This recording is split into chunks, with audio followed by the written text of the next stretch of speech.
Bonjour à toutes et à tous. La dernière fois, nous avions vu les primitives usuelles. Eh bien, il est temps de corriger les exercices sur ces primitives, justement, où je vous demandais, pour plusieurs fonctions, eh bien, de déterminer une primitive pour chacune de ces fonctions. Alors, allons-y. Première fonction, je considère la fonction f1 qui a x associe x puissance 5 plus x puissance 4 moins x puissance 3 plus x moins 1. Alors, celle-là, pour la primitiver, il n'y a rien de très compliqué. Hop, je prends mon crayon. Donc, une primitive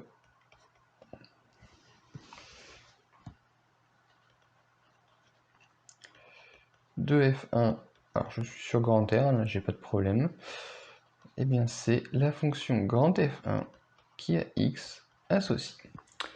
Alors, je fais une primitive ici de x5. Donc, quand je primitive x5, ça me donne x6 sur 6. Toujours la même chose, on vérifie. Quand je dérive x6, ça me donne 6x5. Donc si je divise par 6, il reste bien x5. Plus, je primitive x4, ça me fait x5 sur 5. Moins, je primitive x3, ça me donne x4 sur 4.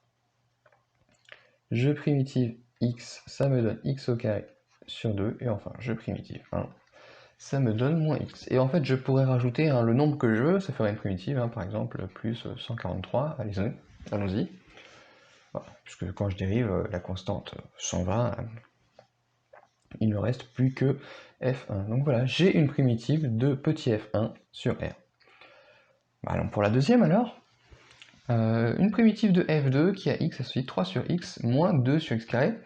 Attention, l'intervalle ici il est important, je suis sur 0 plus l'infini, c'est-à-dire je suis sur les x strictement positives. Alors pourquoi ça m'intéresse? Parce qu'une primitive de 1 sur x sur 0 plus l'infini, c'est le logarithme népérien.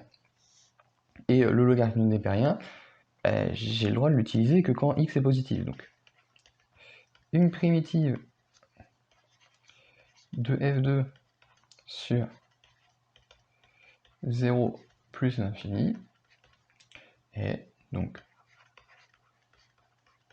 j'ai oublié le f2 qui a x, associe, donc 3 sur x, je primitive, ça donne 3 ln de x,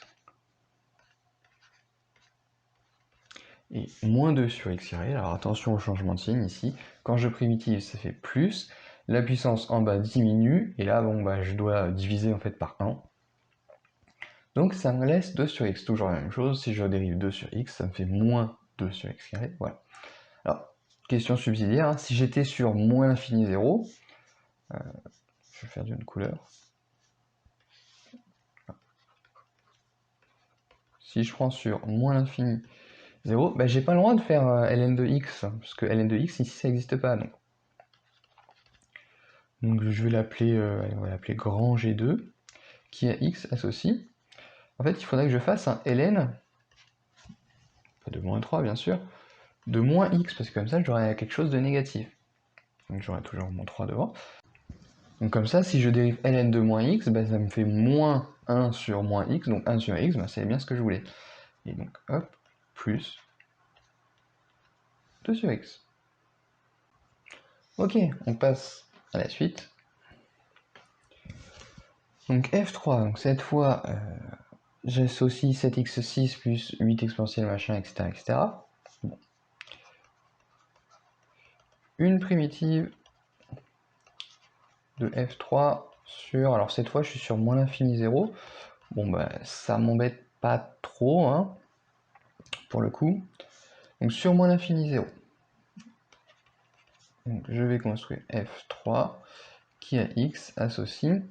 Alors je vais le faire naïvement et puis après je simplifierai. Donc le 7 je le laisse et quand je primitive x6 ça me fait x7 sur 7. Bon, je simplifierai après.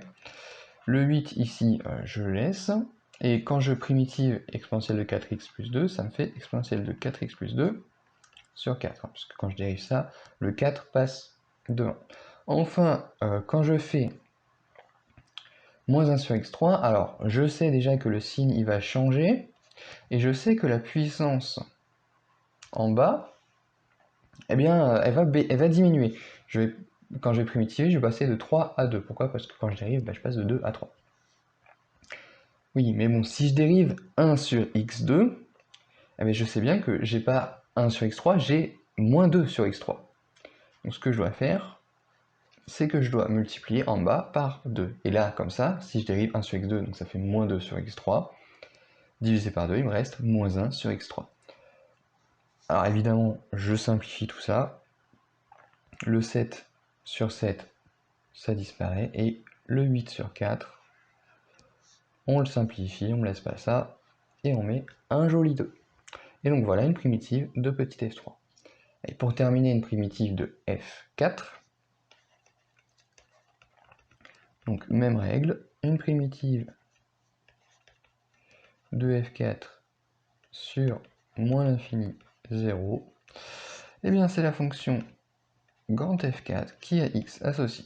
Alors 4x4, je primitive, donc ça fait 4 x5 sur 5. 3x2, ça fait 3 x3 sur 3. Alors on simplifie tout de suite cette fois, hein. Il reste x3. Ensuite, moins 5x2, donc si je primitive ça, je sais que je vais avoir du x, je sais que ça va changer le signe. Alors ça ressemble à tout sauf un x, n'est-ce pas?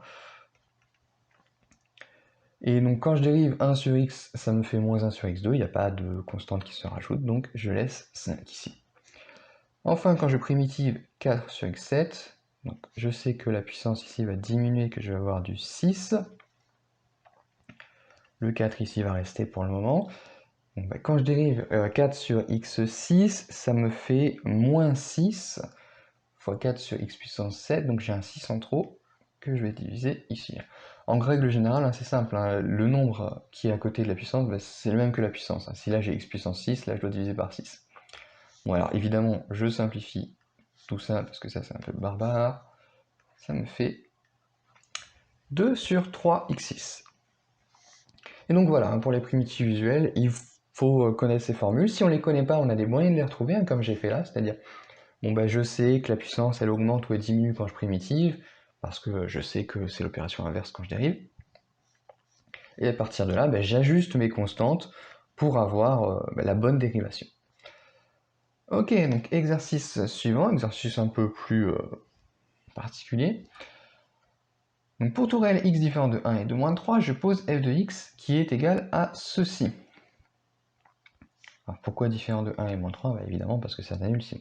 Alors ça, directement, je ne sais pas le primitiver, hein, c'est pas une primitive usuelle. Donc ce que je vais faire, c'est que je vais l'écrire autrement. Et on vous suggère en fait de trouver deux réels a et b tels que f de x, c'est ça. Donc,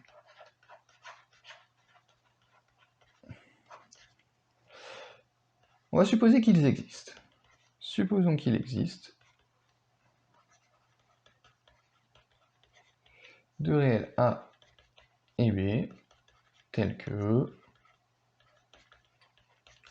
pour tout x dans R, et bien ça, donc 1 sur x moins 1, x plus 3, c'est-à-dire f de x, c'est égal à a sur x moins 1 plus b sur x plus 3. Bon.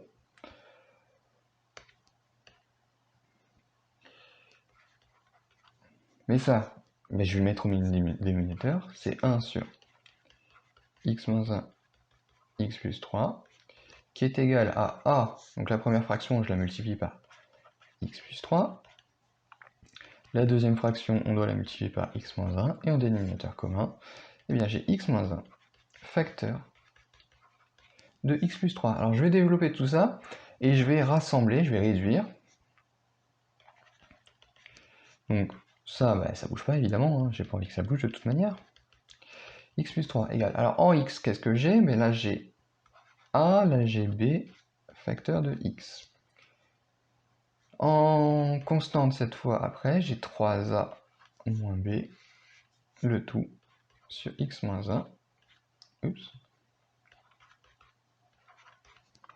X plus 3. Et donc je veux que a plus b fois x plus 3a moins b, pour tout réel x, ça fasse 1. Bon ce que je vais faire, c'est que je vais chercher A et B d'une certaine forme, A et B, telle que, d'une part, A plus B, ce soit 0, parce que comme ça, A plus B, ça fait 0x, là j'ai plus de x, ça tombe bien. Et d'autre part, je veux que la deuxième partie, la 3A moins B, ce soit égal à 1. Et donc, alors je vais raisonner par substitution, on a A qui est égal à moins B, et donc 3A, donc ça fait moins 3B, moins B égale 1, donc ça fait moins 4B égale 1, donc B égale moins 1 quart, A égale 1 quart. Alors ce que j'ai fait, ça va que dans un sens, c'est-à-dire j'ai supposé qu'ils existent, forcément c'est cela. Bon, il faut encore que je vérifie que ça marche. Voilà, réciproquement.